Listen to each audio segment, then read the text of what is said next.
Have you ever wondered how much you will earn as an NSF? Because in today's video, I'll be telling you all the different salaries that you can get in NSF.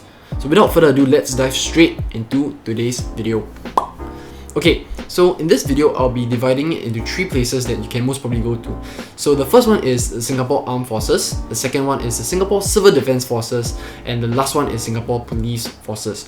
So in the Singapore Armed Forces, there are a few places that you can go. So firstly is the Singapore Army, secondly is the Republic of Singapore Air Forces, and the last one is the Republic of Singapore Navy. Yes, so these are all the places that you can go, but a rough salary income that you can get across all these places is something like the Singapore Army, which is, first of all, you start off as a recruit where your pay is $580, right? And then after that, if you finish BMT ready and you become a private, your pay is still gonna be $580. But if you get promoted to a Lance Corporal, your pay will be $600. If you get promoted to a Corporal, your pay will be $650. And if you get promoted to a First Class Corporal First Class, your pay will be $690. But let's say if you tick that box and you say, I want to go into command school and become a sergeant, well, your pay as a specialist cadet will be $670. And then if you finish and graduate from the specialist cadet school, your pay will be $900 as a third sergeant, right? And if you say, let's say you want to extend your service or you want to sign on and you become a second sergeant, your pay will be $1,000, and if you become a first sergeant, your pay will be $1,070. But let's say if you say, I want to become an officer, and you really become an officer cadet, your pay as an officer cadet will be $860, and if you commission as an officer as a second lieutenant, your pay will be $1,100. Right? But if you work hard enough, if you are consistent with your work and you promote to become a lieutenant, and your pay will be $1,280. So that is really a rough overview of how the entire salary income actually works in all three places that you can go to. But the only difference between the Singapore Army and the SCDF is that the SCDF actually don't have first class corporal. So there's only two tiers of sergeant, which is sergeant 1 and sergeant 2.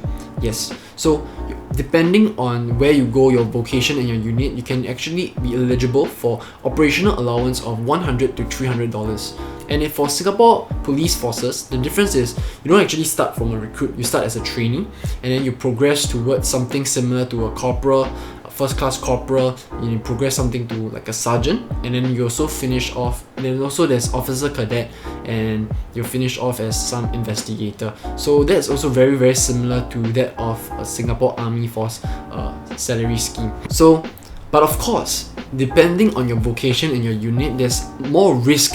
So the higher the vocational allowance, the much more risky the vocation is. So for example, if you go to maybe a service and technical, a non-combat vocation, your money allowance additional on top of your salary will be $50. But if you go for something that is more dangerous, like armor guards, combat medic, or SCDF ambulance and seagoing, your pay will be $225 more. Okay, for chemical, biological, even for commandos, NDU, your risk is so much higher, your life is at risk, you get $400 more on top of your salary.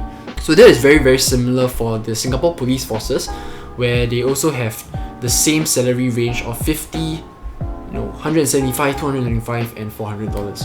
If you're wondering, right, how much will you earn over the span of your entire NS journey as a man, as a sergeant, or even as an officer, right? So for a man, right, you roughly earn around, based on my calculation, is around $12,720. I believe that is between the range of $12,000 to $13,000. For a sergeant, your pay will be $18,150, which I believe is around $18,000 to $19,000. And your pay as an officer will be $24,755, which I believe will range from $24,000 to $25,000 or $26,000. So this salary income is excluding your IPPT score pay and even your marksmanship pay. So you can actually earn even more than that. But I believe as much as more, it's probably about maybe at most $1,000 more. Yeah, so that is around the salary range that you earn as a man, as a sergeant, and as an officer. That is pretty much it for all the different salaries group that you can earn in the for Singapore Armed Forces, the Singapore Police Force, and the Singapore Civil Defence Force.